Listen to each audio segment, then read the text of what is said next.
Good morning, this is Nathaniel with CoLab. Today we're going to go over a review of how to access and use the 3D printer in the eLab. So first of all, you've probably already made an appointment with Diane. She will disable the alarm system for you. Make sure she does that so you don't set off any alarms. Then we'll need to unlock these two physical bolts. So we'll need the key in the lockbox for that. Again, the code for this, if you don't already have it, you can get it from Diane.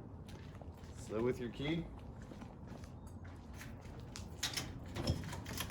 unlock both doors, and it'd be fine to leave it in this door until you're done. Then when we are finished, we'll pack it up and put it back in. All right, so you're in the lab. You'll want to turn the fan on. There it is. So, and open the window. Ventilation will become more important based on the materials you're printing with, but as a general rule, window open, fan on will be the best. So do that when you come in. Get into your computer. Password is not so secret. You're on the device. And make sure the computer is on. If it's not already, you can turn it on. Light for the printer room, and turn the printer itself on.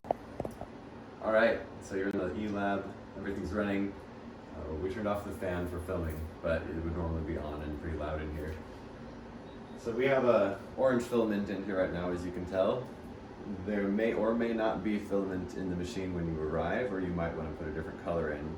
So you could just go if there's filament there and you want that color and skip to the print itself. But we're going to go through a quick filament change, or you're going to need to do it at some point. So first of all, we can pull another filament color from our box. Do red, put red back in there.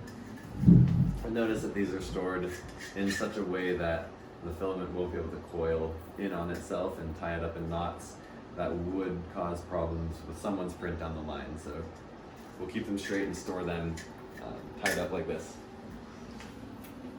So once you're in here, there's a small set of tools in this bag that you might need.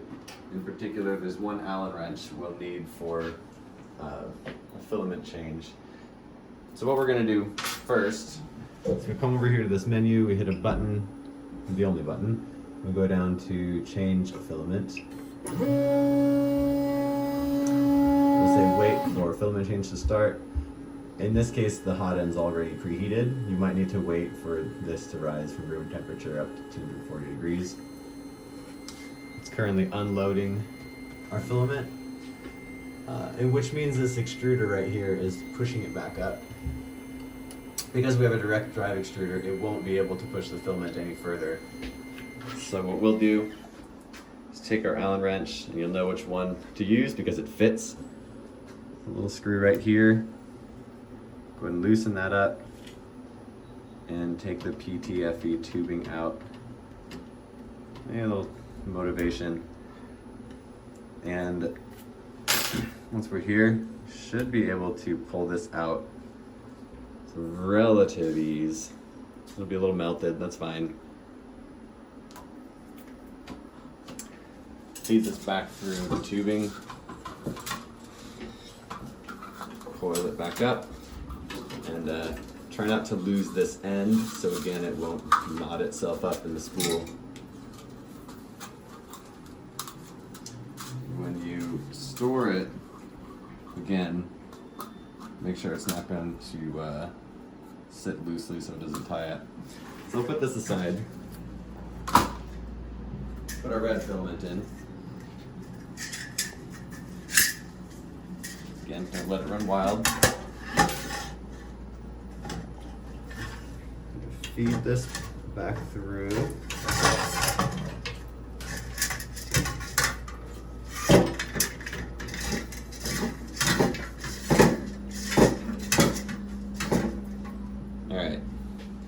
This is a little knobby on the end. Oh, it's brittle. This might be a little dry or a little wet. But try to straighten it out a little bit. Give a clean end. That's going to help to get it inside the extruder properly. So if you'll notice, the screen down here says insert filament, press button to continue. So let's do that. Now this filament, it's I don't know if you'll be able to see down here. It's a little hard to see. A little bit too right in there. You can see this filament go down this channel, and it might get stuck on these walls.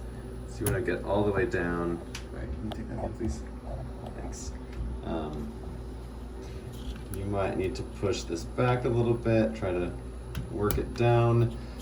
Once you think you have it in, you can go over here, press the button to continue. That will run the start to run the extruder.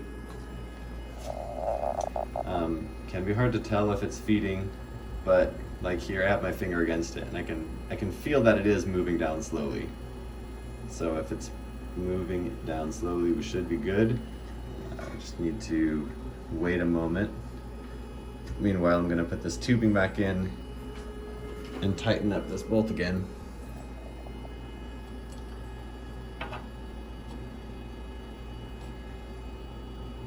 Just firm, doesn't need to do anything crazy.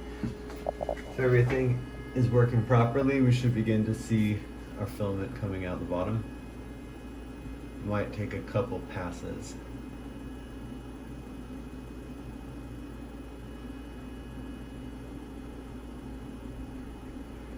There we go. Beautiful.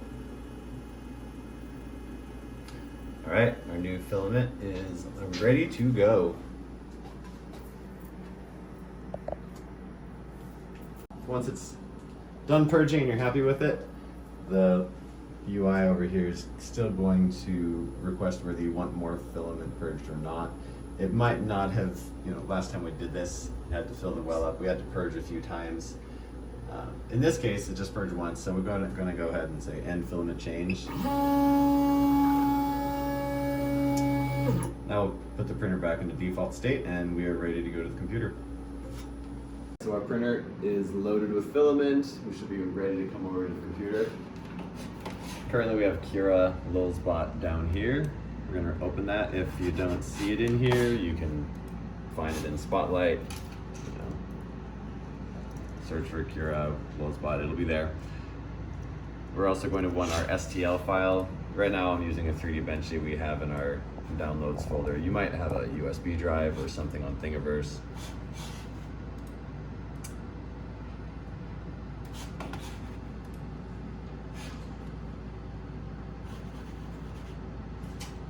Classic Rocktopus. All right, once that's open, you can drag your STL file into Cura. It'll load up. There are more videos about how to manipulate your object and scale it and prepare it for print and change your density and all of those other fun things. This particular version of of Cura for Lulzbot has some quirks. One is that it will automatically slice. Another is that it may or may not automatically connect. So here we see USB printing device available. It's not connected yet. So we're going to go down, manual control, make sure we hit connect. We'll hear the printer responding. It should take just a moment. And up here, connected via USB. That's what we want to see. Assuming we've made the print the way we want it, which I'm going to skip, should be able to go here. We don't want to save our G-code to file, we want to print via USB. Once your settings are where you want them, go ahead and hit that. And it will go and take as long as it needs to. All right, so your print may have either finished by now, or maybe your time is up and you need to go and don't want to leave your print running. You might need to abort it. So we're going to go down here, say abort print.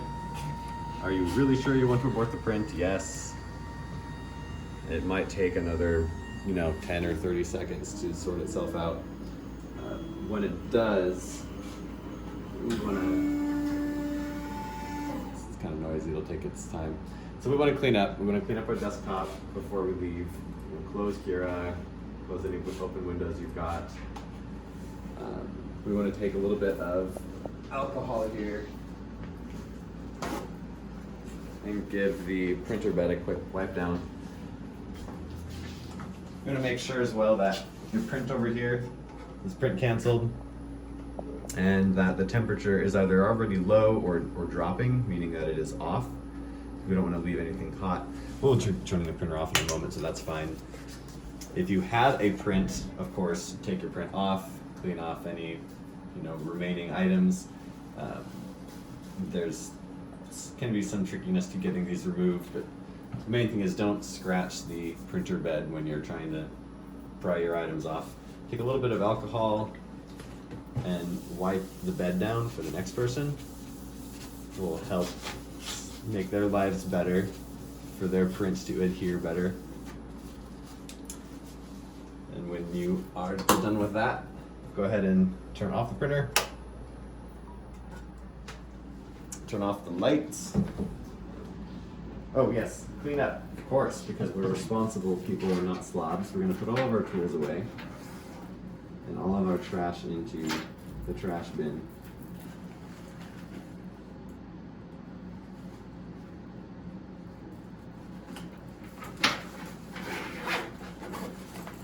All right.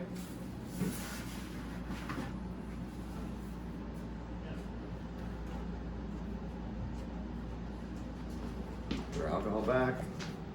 Our trash bin is here. Lock our computer. Lock screen. Turn off light. Door can remain open. Close our window. Turn off our fan, which was already off. Turn off our lights. And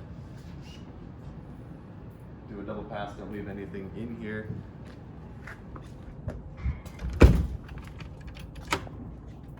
Lock our two doors.